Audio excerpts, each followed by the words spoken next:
Ladies and gentlemen, boys, girls, and MBs, we have Senator Bernie Sanders of Vermont here on the broadcast, a way to finally close the circle, a person that is endlessly impactful in American politics for especially our corner of American politics, a person that I believe is profoundly important in revitalizing the leftist movement in this country. Bernie Sanders, thank you so much for everything you've done, and also thank you for coming on the broadcast. Well, my pleasure to be with you, and thank you for what you are doing. You are part of a revolution in media today, which is talking to millions of people who are tuning out of legacy media, and thanks for what you're doing. So we have a limited amount of time, so I'm going to get right into it. As far as your impact goes, I think we should probably start off with where you foresee the future of the left movement going in American politics. Well, what I am most optimistic about is a revitalization of the trade union movement in this country, a growth in class consciousness, workers beginning to stand up and take on corporate greed, stand up to the massive levels of income and wealth inequality that we have today.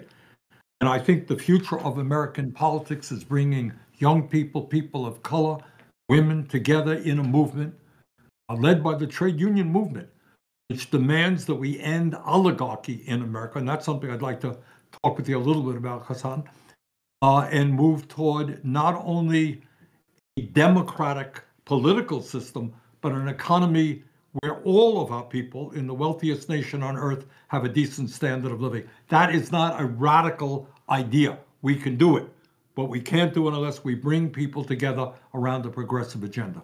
Absolutely. Speaking of the oligarchy, we of course have the anti-corruption candidate, Donald Trump, who ran on draining the swamp the first time and then only seemingly worsened the conditions of the swamp, now aligned directly with one of the top oligarchs, the actual top oligarch, the wealthiest person on the planet, Elon Musk.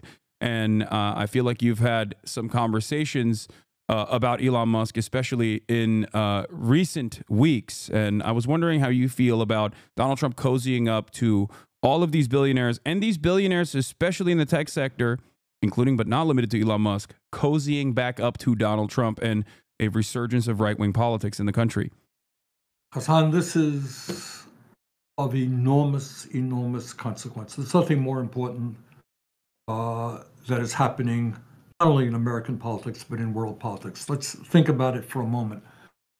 What you got in Elon Musk is, in fact, the wealthiest guy in the world, worth over $400 billion. I mean, it's just astronomical, mentioning that. Along with Zuckerberg, Bezos, the three of them are worth almost $8 trillion. They're all going to be at Trump's side during his inauguration.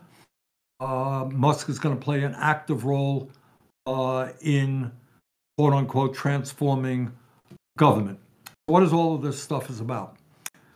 What it's about is moving incredibly rapidly toward an oligarchic form of society, where the very wealthiest people will not only own the economy, not only own the media. I mean, Bezos owns the Washington Post, Musk owns Twitter, but also own the political system.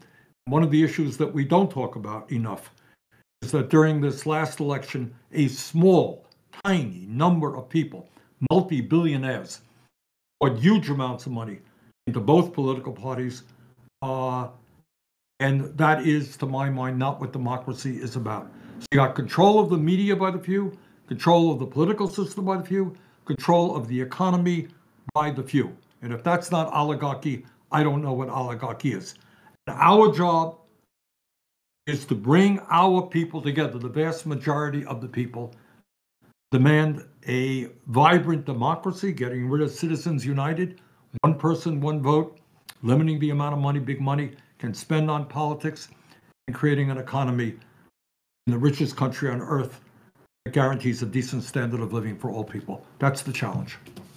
What do you think Elon Musk is going to do in terms of privatization when he is basically in charge of numerous government agencies now? Like he's going to have control, or at least a tremendous amount more influence, direct influence over numerous government agencies, some of which are tasked with regulating his companies.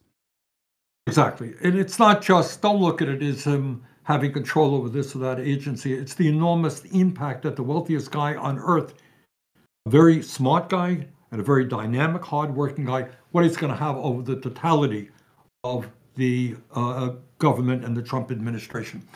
What does it mean? These guys do not believe in government. They aggressively believe in deregulation. They believe in more and more wealth and power, people on top right now.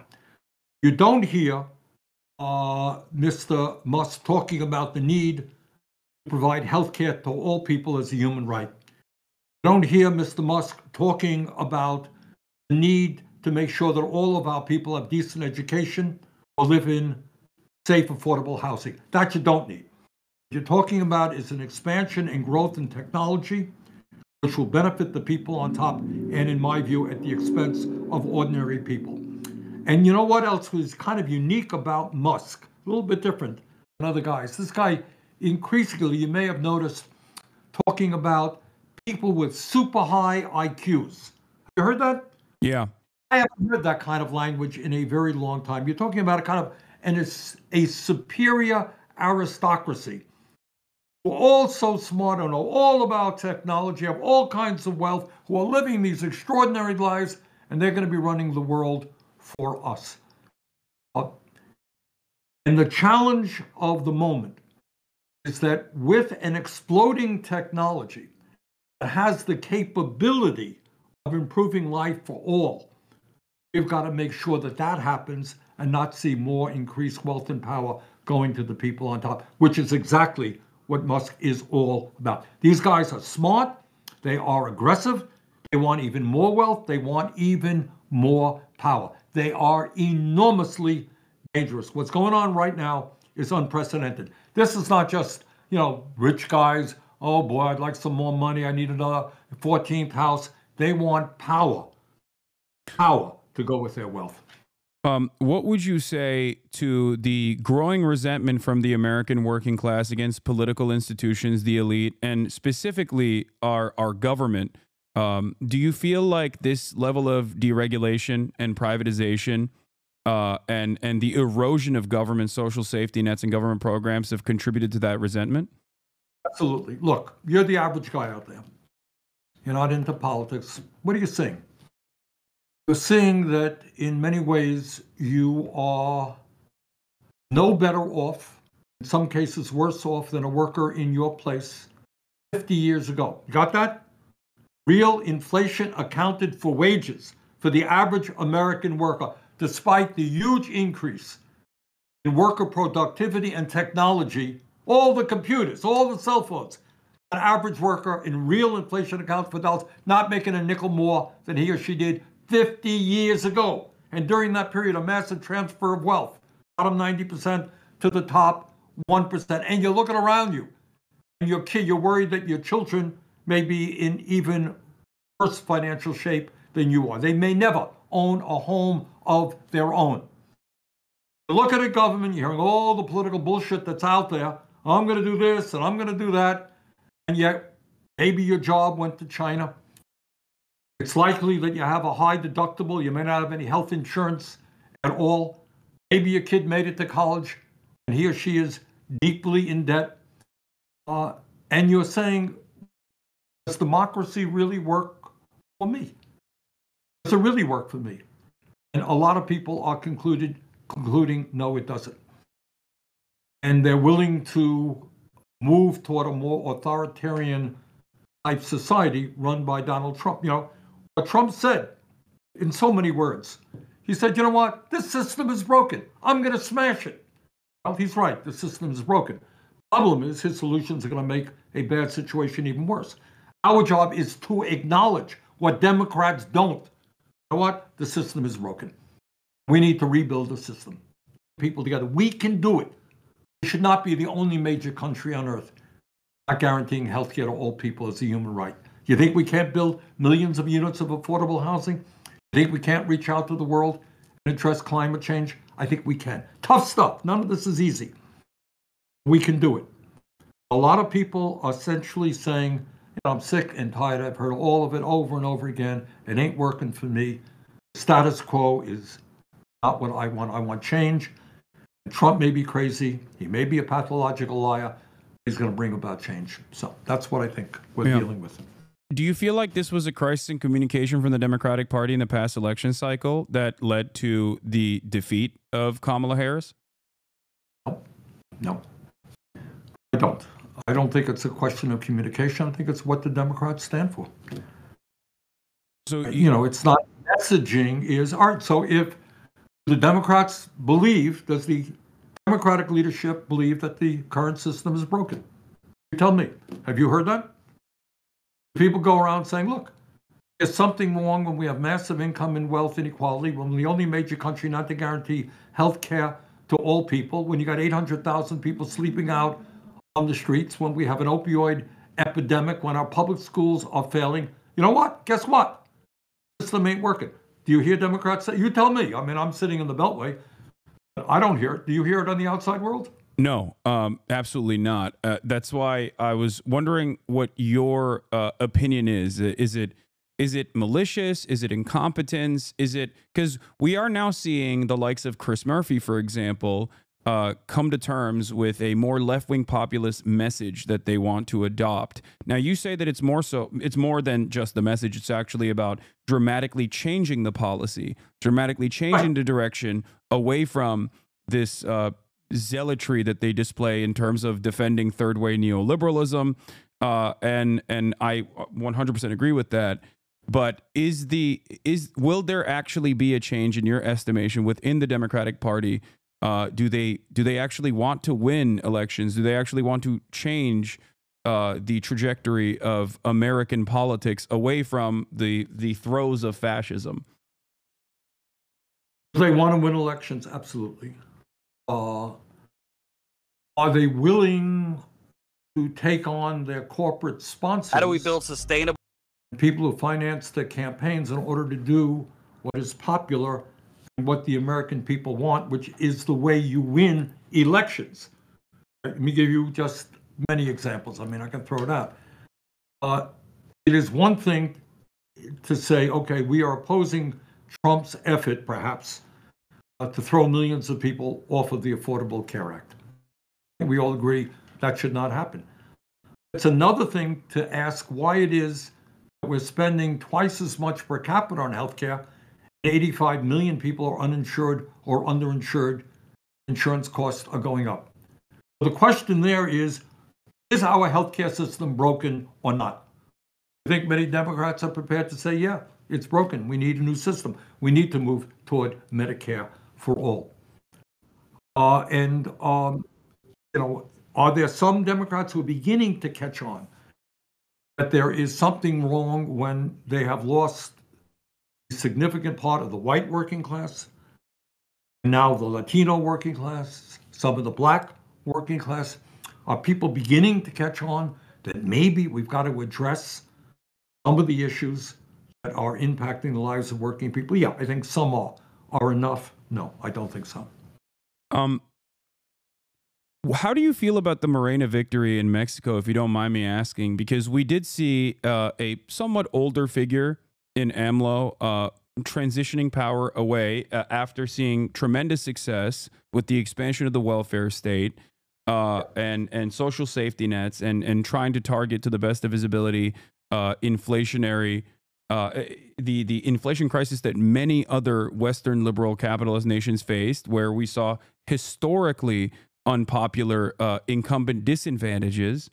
AMLO was able to transfer power away from himself to a younger female candidate, Claudia Sheinbaum. So clearly, even in North America, there is an example of a social democratic party becoming even more popular in the aftermath of this election. Well, I would look. It ain't complicated.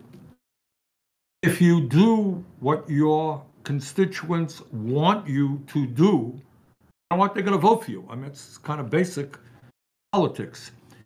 If you ignore their needs and say, well, you just don't appreciate all that we have done for you, you don't know how good you have it, well, you know what they say, well, screw you, I'm not doing well.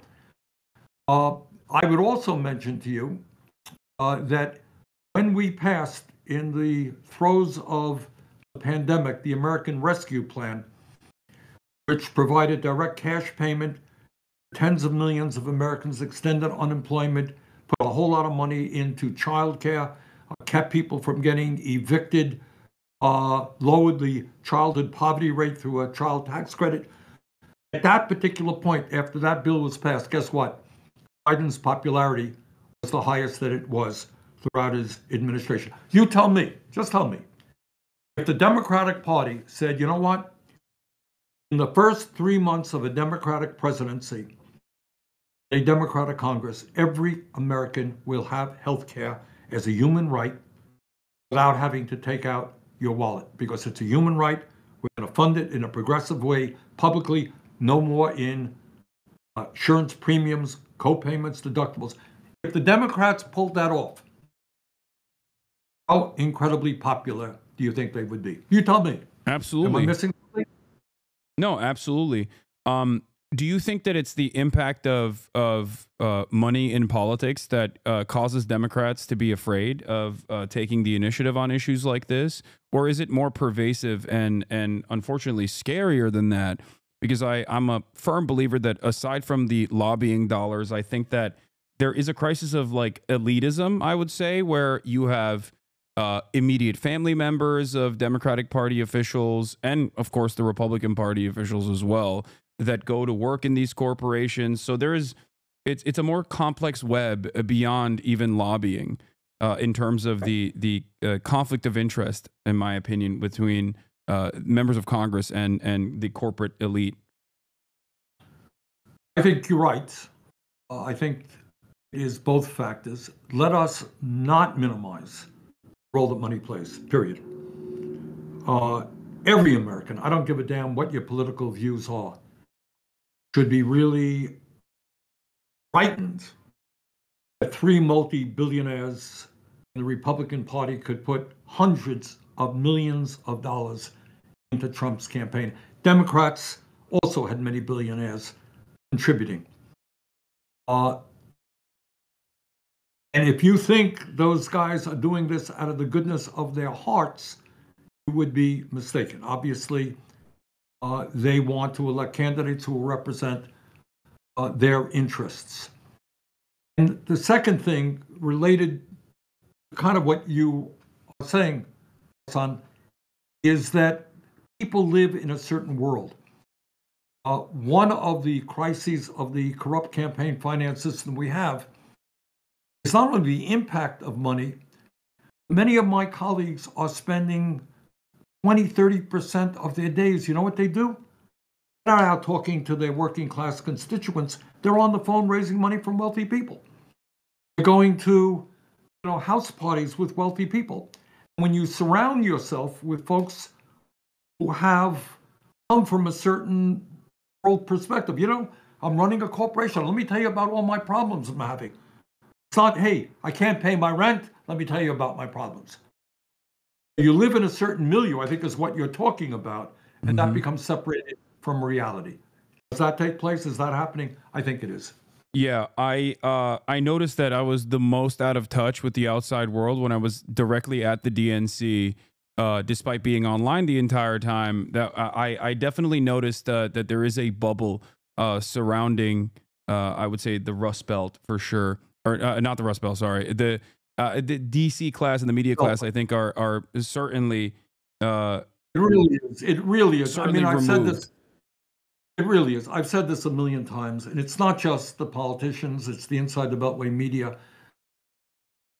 I cannot recall. I have done 12 zillion interviews in my political life over the years.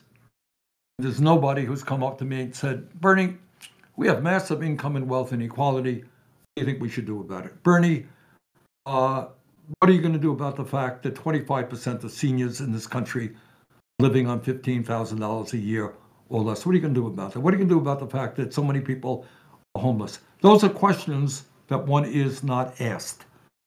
One is never asked about income and wealth inequality, for example. It's not part of the mindset of media or, for that matter, politicians. And we got to break through that. We have got to break through it because it is on the mindset of ordinary Americans. So switching gears a little bit, but going back to the Democratic Party's performance in these past 4 years under Joe Biden, where would you rank Biden's performance across the board? Because there were certainly a lot of good things that occurred. I think pulling out of Afghanistan was a success, and it was the appropriate thing to do, even though it was not defended adequately by the Democratic administration, in my opinion. And the media definitely was very gung-ho about continuously punishing Biden. There were also initiatives, like you said, the expansion of child tax credit, and wonderful work done by the NLRB and many other regulatory agencies like the FTC specifically. But it did seem as though, one, these successes and the impact was not seen as tangible things that the American working class could associate with. But outside of that, do you feel as though it didn't meet the standards that are necessary for improving the material conditions of the working class right now? Excellent question. And here's the answer. Accomplished domestically.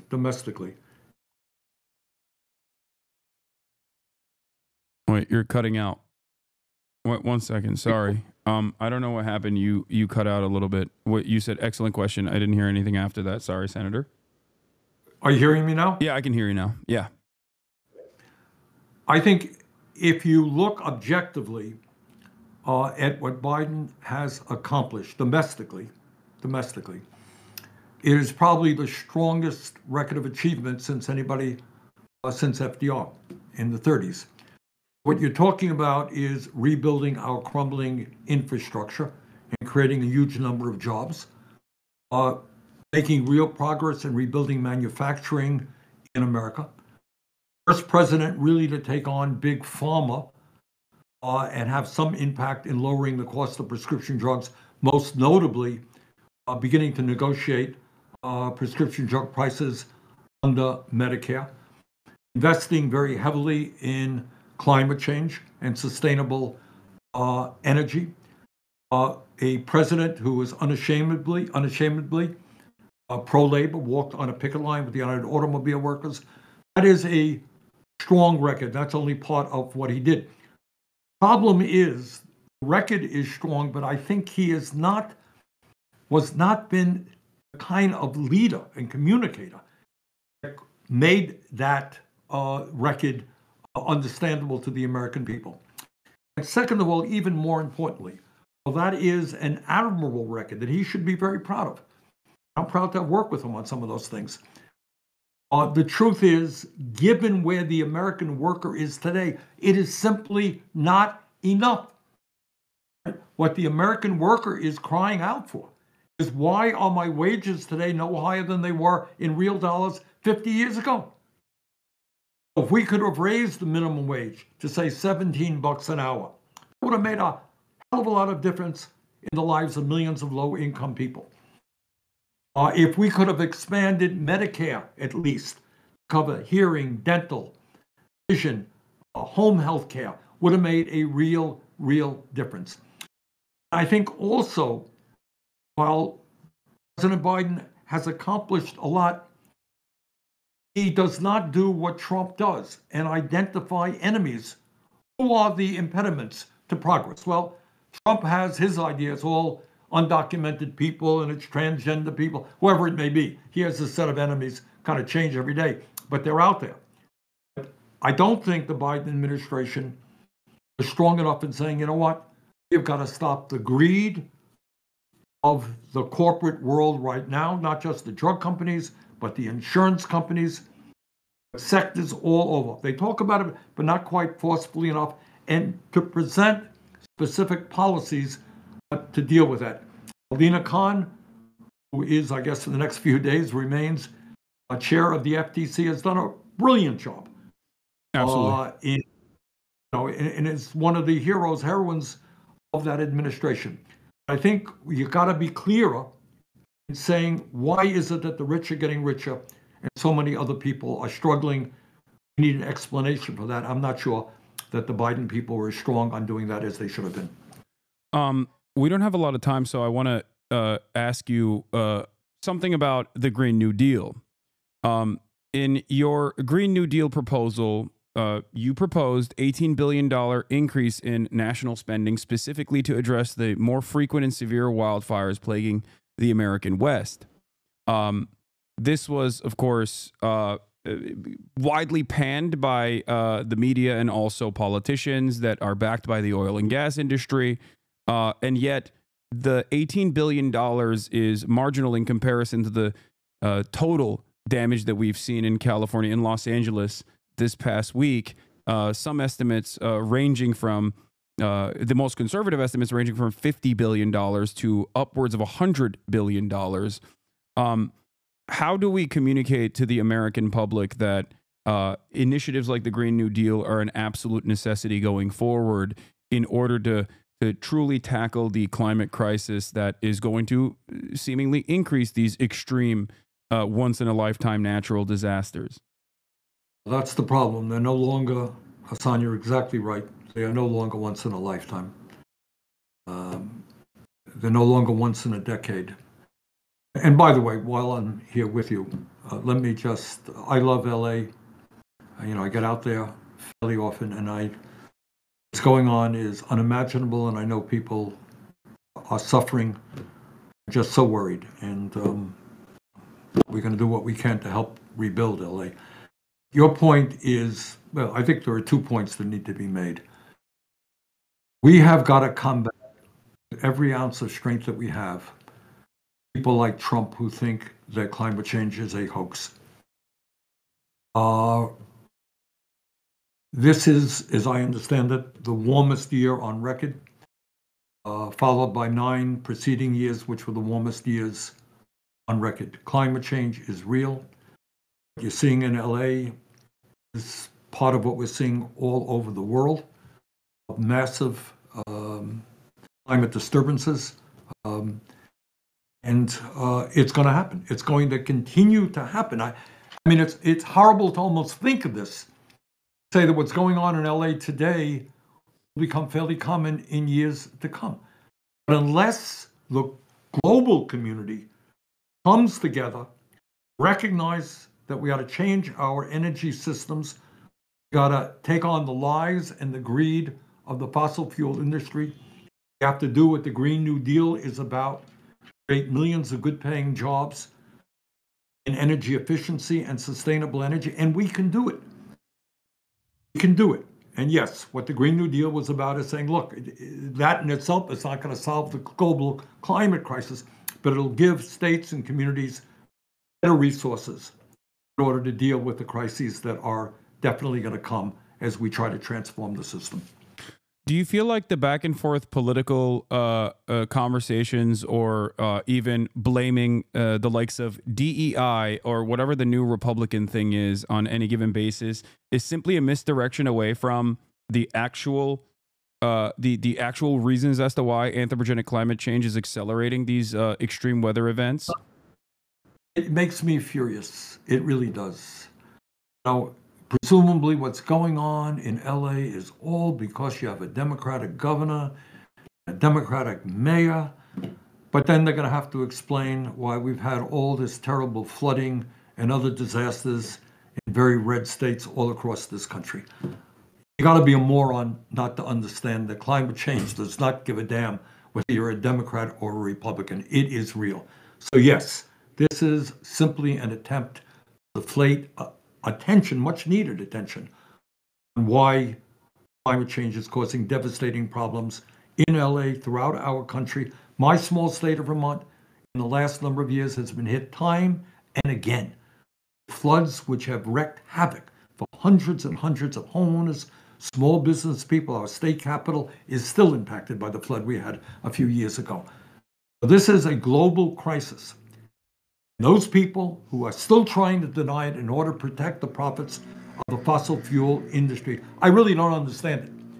Their kids are going to suffer. Their grandchildren are going to suffer. I don't know what they think they're gaining by playing a political game with an issue of such existential importance. It seems like it's short-term profit seeking, which has absolutely eviscerated American manufacturing, as well as ruined even the consumer experience that Americans have in general over year. It's basically a race to the bottom, putting the interests of profits over the interests of people. I had another question about this in particular. Mike Johnson has made inferences to potentially offering conditional aid to the state of California in terms of recovery. In your experience, you've spent many decades in American Congress.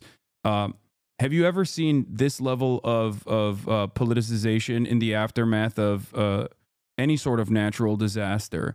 And do you feel like Mike Johnson is doing this specifically because they want to potentially use as a way to pass through budget reconciliations without much problems down the line?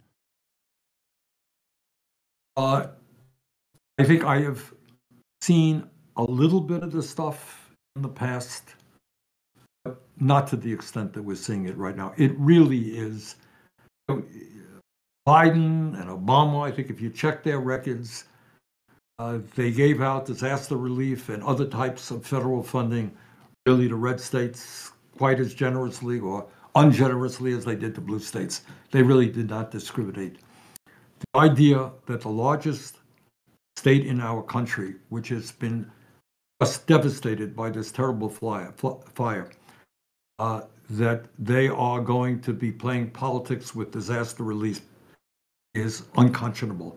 Between you and me, I don't think that they will succeed, because what goes around comes around. And I don't want to see if, God forbid, Idaho is hit by something. We say, well, it's a Republican state. We're not going to give them the help they need. This is America, We're a 50-state country and we have territories. We treat all people equally. When there is a disaster, what being a country is about is we all come to each other's aid. If Vermont gets hit hard by something, I expect the people of California to help us. If California gets hit, people of Vermont got to be there for you. It doesn't matter whether you're Democrat, Republican, Independent, whatever you are. That has got to be the basic tenet of how we do federal disaster relief. One last question I have for you before I let you go, and thank you so much for spending time with us today. I've heard from your team that you have been doing this event in Vermont where you go and play basketball with some of your constituents. Number one, when can we ball? Because that is a dream of mine. And also number two, I've heard that you were that you had some wonderful experiences that made you feel like people are desperate for a sense of community right now and some semblance of community organizing. Hasan, the reason we're doing this, we're paying this out of campaign funds, is I think in Vermont and all over this country, there is a desperate need for community. We did, during the holiday season in December, 4 events around the state in communities larger and smaller. It was just a fantastic thing, totally non-political. Just people coming out and doing Christmas carols and Hanukkah stuff, and just, having, eggnog. And kids are there, and we had local kids entertaining and people singing along with the kids. Beautiful experience. We've now done 9 basketball events. And what I want to do there is not only bringing people out, is I worry the kids are spending too much time on their cell phones. Kids are isolated. So we do these events, and we have foul shooting contests for the little kids, and the middle school kids, the high school kids, and we give a free basketball, good basketball to all of the kids who come, with the hope that these kids will become more active, go out, play some ball, not sit home on their phones all of the time. We also do a chess tournament every year. We do a choir event every year. We do essay contests. You know, we want to involve the kids, and many of these kids are really struggling. These are tough times for kids in high school, middle school. So we're trying to reach out and bring people together in what little ways we can. All right. Well, I look forward to coming to Vermont and playing basketball with you, Senator. And Can you shoot hoop? Yeah, I play basketball quite a bit. I'm training. All right. I'm training to see you in the courts. All right, you got it. Come on. I'd love to see you. All right. Well, thank you so much for coming on, Senator Sanders. Like I said, you're an incredibly impactful person for many people in my community. And I'm very fortunate that you wanted to come on. And hopefully, you know, if I do come to Vermont, maybe we can have a much longer conversation as well. Let's do it. All right. Thank you so much. Have a great one. Thank you all. Bye. All right. That was Senator Bernie Sanders, ladies and gentlemen. I didn't have time to get to every single thing that I wanted to talk to. They extended the time that we were supposed to talk to one another over an additional 5 minutes. But hopefully I was able to shed some light, you know, on some of the pressing questions that at least I had, and maybe some questions that you had as well.